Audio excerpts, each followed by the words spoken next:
I got that gong in Kyoto in 1980. It's the best gong I've ever heard. It's a 13th century gong from a Zen monastery in Kyoto. And the tone is so clear. It reminds me of the quality of our community and our practice and the life we share together. Every time I hear it. Knowing ourselves is pretty difficult. Knowing any other person is like even more difficult. And living in community with people who are of very different ages and very different backgrounds and very different perspectives is even more difficult. The feedback that we got last week from the International Yoga Teachers teacher training that we did here was that the quality of community that is happening here, as well as the quality of facility and the quality of the work happening in the kitchen, is as good as anywhere in the world.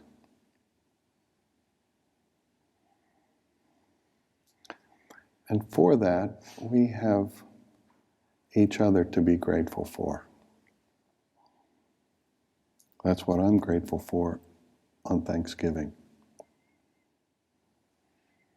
Criticizing, complaining, misunderstanding, breaking relationship. This is about as common and ordinary a circumstance as there could possibly be in humanity. I mean, anybody can break shit. It doesn't take a brain, it doesn't take a heart, it doesn't take any guts at all. Opening our hearts, opening to grace, finding and living in alignment, and connecting and flowing with each other in an endless effort of forgiveness and communication is, well, you know, that's the only thing that's going to save the world from what's coming down the pike at it.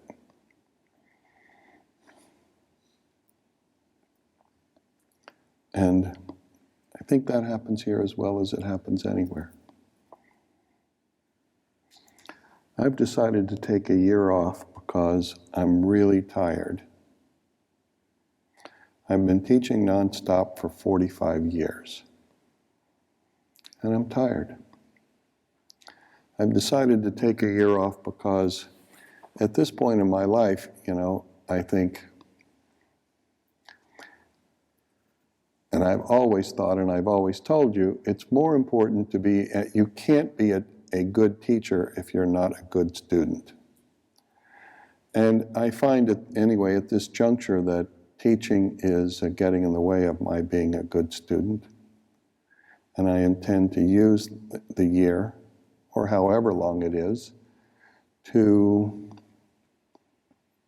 deepen my practice and also deepen my study and refine and extend my capacity to articulate this teaching should I decide to take it up again. I'm doing this in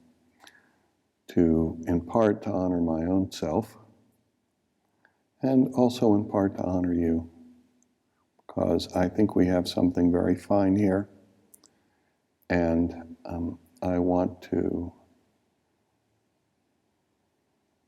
continue to participate in an ever increasingly refined conversation. In the past year, I'm a very hands-on person, and in the past year, I've treated quite a lot of people who have very, very serious illnesses. I've done it for free, like I always do. And that, too, has taken a toll on me that I sort of have to pull back and recoup from. So I will continue to sit here with you when it's appropriate, but I don't intend to say much. I'm going to, during the holidays from the 26th, which I think is a Monday morning, through New Year's Eve, I'll sit here with you twice a day. If you want to be here, that's fine. If you're not here, I'm going to be here because it's my personal practice time. I'm going to sit here at 6:30 in the morning, and I'm going to sit here at 7 o'clock at night. So, and I think we can still, each of us, have a retreat and use the time. And I think that'll be, as it always is, a benefit to each of us. This week and the last couple of weeks, you know, we have Phyllis passed away.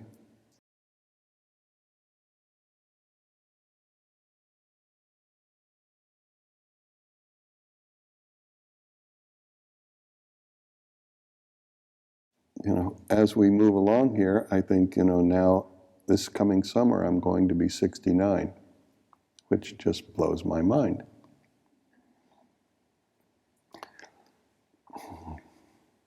And hospitals will, you know, probably increasingly be a feature of our existence. I hope not, but maybe. Those of us who do yoga and work out or exercise regularly, and those of us who are careful with our sugar intake will probably have a much better chance of not doing that, but everybody will face some of it.